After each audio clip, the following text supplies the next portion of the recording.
Sir IPS Varun Kumar அவர்கள் வந்துட்டு தொடர்ந்து எல்லா நியூஸ் சேனல்லையும் அவங்க தான் கவர். இப்போ மெயின் ஸ்ட்ரீம் மீடியா எல்லாத்துலேயுமே வந்துட்டு அவர் தான் வராரு. இந்த ராமஜெயம் அவர்களுடைய கொலை வழக்கை பற்றி அதெல்லாம் கேட்டிருந்தாங்க. எதற்காக சார் தொடர்ந்து பேட்டி அளிச்சுட்டு வராரு? என்ன சார் காரணம்? அது ஒரு பப்ளிசிட்டி பைத்தியம். பேட்டி கொடுக்கலன்னா கையெல்லாம் உதறணும். டிவியில் நியூஸில் வந்து டெய்லி பேர் வரணும். ஏற்கனவே டிஜிபி அவர்கள் யூனிஃபார்மில் இந்த மாதிரி பேட்டியெல்லாம் அளிக்கக்கூடாது, பேட்டி அளிக்கிறதுக்குன்னு நடத்தை விதிகள் இருக்குது, அதை கேட்டுட்டு முன்னனுமதி வாங்கிட்டு தான் பேட்டி அளிக்கணும்னு தெளிவாக சொல்லியிருக்காரு. யூனிஃபார்ம் போட்டு தானே நீ போடக்கூடாதுன்னு சொன்னால் யூனிஃபார்ம் இல்லாமல் பேட்டி அளிக்கிறேன்னு சொல்லிட்டு ஒரு பேட்டி அளித்து அங்கே அந்த திருச்சியிலேருந்து ரிலீவ் ஆகிறதுக்கு முன்னாடி ஒரு பேட்டி அளித்திருக்கார். பாலிமர் நியூஸில் வந்துச்சுன்னு நினைக்கிறேன். அதில் அந்த நிருபர் போய் திருச்சியில் நீங்கள் வேலை பார்த்த அனுபவம் எப்படி இருக்கணும்னு இந்த ஆள் சொல்கிறாரு. ரீல்ஸ் மோகத்துக்காக பைக்கில் எல்லாம் வேகமாகலாம் போகக்கூடாது, இதுவே ஒரு ரீல்ஸ் பைத்தியம். இவர் இப்படி சொல்கிறார். 2-3 நாட்களாக நீங்கள் பார்த்தீர்கள் என்றால் தொடர்ந்து இந்த ராமஜெயம் கொலை வழக்கில் புதிய திருப்புமுனை அப்படி இப்படின்ட்டுலாம் ஒரு 5-6 யூடியூப் சேனலில் வருது. எல்லாம் இந்த நியூஸ் எல்லாம் கொடுக்குறது இந்த பப்ளிசிட்டி பைத்தியம். ராமஜெயம் கொலை வழக்கில் என்ன நடந்தது என்ற உண்மை ஒரு நாளும் வெளியே வரப்போவது இல்லை. ஃபஸ்ட்டு வந்து சரியான கோணத்தில் அந்த விசாரணை நடைபெறவே இல்லை. இது வரைக்கும் வந்திருக்கிற தகவல் கிட்டத்தட்ட 10-13 வருஷம் ஆச்சு. இது வரைக்கும் வந்திருக்கிற தகவல் வாக்கிங் போகும்போது அவரை கொலை செய்து விட்டார்கள் என்று தான் தகவல். இறந்து போன திரு ராமஜெயம் அவர்கள் ஒரு ஸ்போர்ட்ஸ் பர்சன், ரெகுலராக ஷட்டில் காக்கு விளையாடக்கூடியவர். லுங்கி கட்டிட்டு ஜட்டி படமே வாக்கிங் போவாங்க. அவர் தனியாக வாக்கிங் செல்ல மாட்டார். எப்போதும் அவரோடு வாக்கிங் செல்வதற்கென்று அவருடைய நண்பர்கள் ரெகுலராக இருக்காங்க. அவர்கள் யாரும் அவரோடு வாக்கிங் செல்லவில்லை. ராமஜெயம் அலுவலகம் வைத்திருந்த அந்த கட்டிடத்தை நேரு விட்டுவிட்டார். ஒரு 4-5 ஆண்டுகளுக்கு முன்பு புதிதாக விசாரணையை கையில் எடுத்த ஒரு புலனாய்வு டீமு கட்டிடம் விற்றாலும் பரவாயில்லை என்று ராமஜெயத்தின் அறையை சென்று சோதனை அடிக்கிறார்கள். அந்த அலுவலகம் இருந்துச்சு, அந்த அலுவலகத்தில் ராமஜெயத்தோட அறையை புட்டியை கிடந்தது உடச்சி போய் சோதனை பண்ணுறாங்க. ராமஜெயத்தின் கைகள் எல்லாம் கட்டப்பட்டிருந்தது அல்லவா, ஒரு முள் வேலி கம்பி வச்சு கட்டப்பட்டிருந்தது. அந்த கைகள் கட்டப்பட்டிருந்த அந்த முள்வேலி கம்பி உள்ளே இருந்துச்சு. அதிலேருந்து கொஞ்சம் கட் பண்ண கம்பி தான் அவருடைய கை கட்டப்பட்டிருக்கிறது. அதே போல் ஒரு டேப்பு போட்டு ஒட்டியிருந்தாங்கன்னு நினைக்கிறேன். அந்த டேப்போட ரோல் அங்கே இருந்துச்சு. இதை எழுத்துப்பூர்வமாக கைப்பற்றி சிபிசிஐடி அலுவலகத்தில் கைப்பற்றப்பட்டு அந்த மகசரோடு அந்த டாக்குமெண்ட்ஸோடு இன்னும் ஒப்படைக்கப்பட்டிருக்கு. ராமஜெயத்தோட பாஸ்போர்ட் எங்கே இருக்குதுன்னு இது வரைக்கும் யாருக்கும் தெரியவில்லை.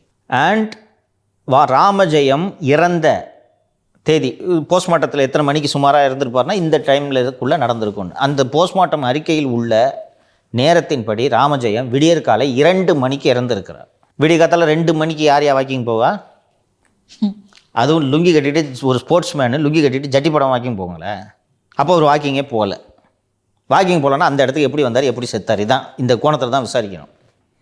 ராமஜெயத்தின் மனைவியே இது வரைக்கும் விசாரிக்கல தெரியுமா?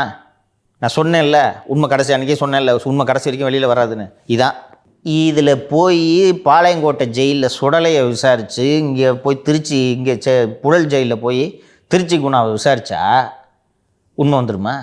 இந்த பப்ளிசிட்டி பைத்தியம் யாரையாவது பிடிச்சி என்கவுண்டர் பண்ணிவிட்டு இவன் தான் ராமஜெயத்தை கொன்னதுன்ட்டு இந்த கேஸை மூடுவதற்காக இந்த வேலையை இப்போது செய்து கொண்டிருக்கிறார்கள்.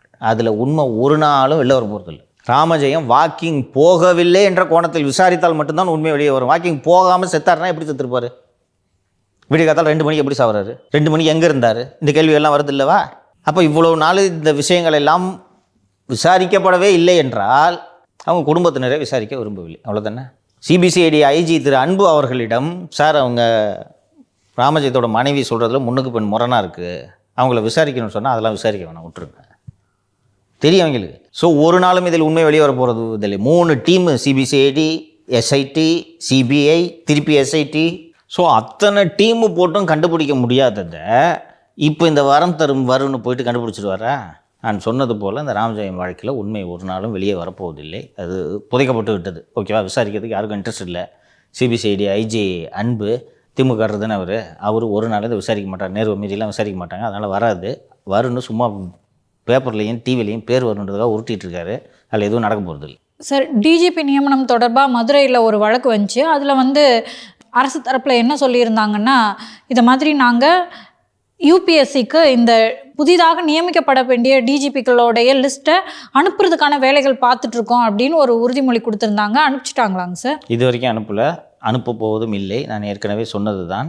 கடவுளே நினைத்தாலும் சட்டத்தின்படி இந்த டிஜிபி நியமனத்தை செய்ய வைப்பதற்கு இங்கே இருக்கக்கூடிய இந்த அதிகார வட்டத்தை யாராலும் நிர்பந்திக்க முடியாது. இது நடக்காது. அவங்க நினைக்கிறது தான் செய்வாங்கன்ட்டு நான் சொல்லியிருந்தேன். உச்சநீதிமன்றத்தில் நேற்று இந்த வழக்கு விசாரணைக்கு வந்தது. அந்த 19 ஆண்டுகளுக்கு முன்னால் டிஜிபி நியமனங்களில் திருத்தம் வேண்டும், 2 வருஷம் கண்டினியூஸ் சர்வீஸ்க்கெலாம் இன்றைக்கி ஒரு ரிஃபார்ம் வந்திருக்குல்ல, இந்த வழக்கை தொடுத்த ஓய்வு பெற்ற டிஜிபி திரு பிரகாஷ் சிங் அவர்கள் இப்போது மீண்டும் ஒரு வழக்கை தொடுத்திருக்கிறார். அதாவது என்னென்னா, ஏற்கனவே 19 ஆண்டுகளுக்கு முன்னால் உச்சநீதிமன்றம் கொடுத்த அந்த டிஜிபி நியமனம் தொடர்பான தீர்ப்பில் சில மாற்றங்களை செய்ய வேண்டும் என்று அவர் சொல்கிறார். என்ன மாற்றம் என்றால் 3 நபர்கள் கொண்ட ஒரு குழுவை அமைக்க வேண்டும். இப்போது சிபிஐ இயக்குனரை எப்படி நியமனம் செய்கிறார்கள்?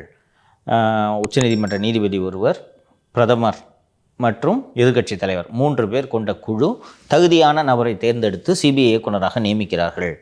இதுபோல ஒவ்வொரு மாநில டிஜிபியையும் நியமிக்கும் போது அந்தந்த மாநிலங்களின் தலைமை நீதிபதி, முதலமைச்சர், எதிர்க்கட்சி தலைவர் ஆகிய 3வரும் சேர்ந்த கமிட்டி ஒன்றை நியமித்து இதை செய்ய வேண்டும். ஏனென்றால் இந்த 19 ஆண்டுகளாக உச்சநீதிமன்றம் கொடுத்திருந்த அந்த தீர்ப்பை வளைப்பதற்கு எல்லா மாநிலங்களும் முயற்சி செய்து கொண்டிருக்கின்றன. குறிப்பாக ஜார்க்கண்ட் மாநிலத்தில் அவங்க ஒரு கட்டத்துக்கு மேலே போயிட்டாங்க. அந்த உச்சநீதிமன்றம் தீர்ப்பு கொடுத்தார்கள் அல்லவா, யூபிஎஸ்சிக்கு பேனல் அனுப்பணுன்ட்டு, அதையே கிடப்பில் போட்டாங்க. அவங்க இஷ்டத்துக்கு ஒரு அப்பாயிண்ட் பண்ணிவிட்டு அவங்க ஒரு கமிட்டியை போட்டு அந்த கமிட்டியில் யூபிஎஸ்சியை நீ வந்து மெம்பர் ஆகுன்றாங்க. யூபிஎஸ்சி இது உச்சநீதிமன்ற தீர்ப்புக்கு எதிரானது, நாங்கள் அதிலெல்லாம் வர முடியாதுன்னு சொன்னோன்னே நீ வரலன்ட்டல்ல போன்னு சொல்லிட்டு ஓய்வு பெற்ற ஒரு நபரை இப்போது டிஜிபியாக ஜார்க்கண்ட் மாநிலத்தில் வைத்திருக்கிறார்கள். அதை பின்பற்றி தான் தமிழ்நாட்டில் அவங்க பண்ணுறாங்க, நம்மளால் செய்ய முடியாதா? நாமும் ஒரு சட்டத்தை இயற்றி நமக்கு வேண்டிய அருட்தந்தையை இங்கே டிஜிபி ஆக்குவோம் என்ற திட்டத்தின் அடிப்படையில் செயல்பட்டு கொண்டிருக்கிறார்கள். இதற்கு நடுவே தமிழகத்தைச் சேர்ந்த 1989 பேட்சை சேர்ந்த பிரமோத்குமார் என்ற ஒரு அதிகாரி உச்சநீதிமன்றத்தை இந்த வழக்கிலேயே அணுகியிருக்கிறார். அவருடைய வழக்கு விசாரணைக்கு வந்தபோது என்னுடைய வழக்கு அவசரம், நீங்கள் இதை விசாரிக்க வேண்டும் என்று கேட்கிறார். என்ன விஷயம் என்று கேட்கும்போது அவர் சொல்கிறார், நான் 1989ஆம் ஆண்டு ஐபிஎஸ் பேட்சை சேர்ந்தவர். இப்போது டிஜிபியாக இருப்பவர் 1900 பின்னாடி என்னோட ஜூனியர் இப்போது டிஜிபியாக இருக்கிறார். நான் 2020ஆம் ஆண்டு டிஜிபி ஆகியிருக்க வேண்டும். அப்போது என் பேனலில் என்னோட பெயர் சேர்த்திருக்க வேண்டும். 2023இல் நான் டிஜிபி ஆகியிருக்க வேண்டும். அப்போதும் என்னுடைய பெயர் பேனலில் சேர்க்கப்படவில்லை. என்ன காரணம் என்றால், அப்போது என் மீது ஒரு குற்றச்சாட்டு நிலுவையில் இருந்தது. கோயம்புத்தூரில் பாசின்ற சீட்டு நிறுவனம் நடத்தி நிறைய பேர் மோசடி செஞ்சுட்டாங்க. அதில் என் மீதும் ஒரு வழக்கு பதிவு செய்யப்பட்டது. இன்று அந்த வழக்குகள் எல்லாவற்றிலிருந்தும் நான் விடுதலை செய்யப்பட்டு விட்டேன். அந்த வழக்கு நிலுவையில் இருந்ததால் நான் 2 முறையும் என்னுடைய பெயர் இந்த பேனலில் சேர்க்கப்படவில்லை. இப்போது என்னுடைய பெயரை சேர்க்கலாம் என்றால் எனக்கு இன்னும் 1 மாதம்தான் சர்வீஸு மிஞ்சி இருக்கிறது. நான் 30/9/2025 அன்று பணியிலிருந்து ஓய்வு பெறுகிறேன். என்னுடைய ஜூனியர் டிஜிபி ஆகி இந்த மாதம் ரிட்டையர் ஆகுறாரு. நான் செப்டம்பர் மாதம் ரிட்டையர் ஆகிறதுனால அந்த மினிமம் 6 months சர்வீஸ் எனக்கு இல்லை என்பதால் என்னுடைய பெயரை பரிசீலனையில் வைக்கவில்லை. இப்போது உச்சநீதிமன்றத்தை என்னுடைய பேர் அந்த குற்றச்சாட்டுகள் இருந்ததால் என்னோட பேர் 2 வாட்டியும் என்னுடைய பேர் அந்த பேனலில் வைக்காமல் போயிட்டாங்க. அதில் என் பேர் வைக்காமல் போனதுக்கு என்னுடைய தவறு இல்லை. இன்றைக்கி டேட்டில் என் மீது எந்த குற்றச்சாட்டும் நிலுவையில் இல்லை. ஆனால் உச்சநீதிமன்றம் மினிமம் 6 monthsன்ற கண்டிஷன் வச்சுருக்கிறதுனால இப்போ என் பேரை கன்சிடர் பண்ணல.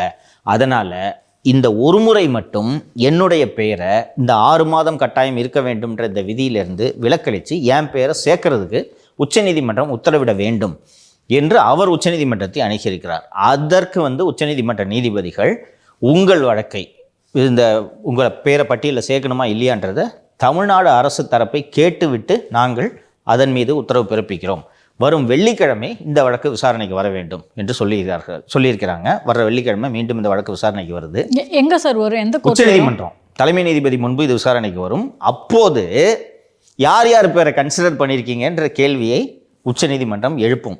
இல்லை சார், நாங்கள் டிஜிபி மற்றும் ஹோம் செக்ரட்டரி 2 பேரும் பிங்பாங் விளையாண்டுட்டு இருக்கோம், நாங்கள் பேனலையே யூபிஎஸ்சிக்கு அனுப்புகிற ஐடியா இல்லை என்று அவர்கள் வெள்ளிக்கிழமை சொல்ல முடியாது.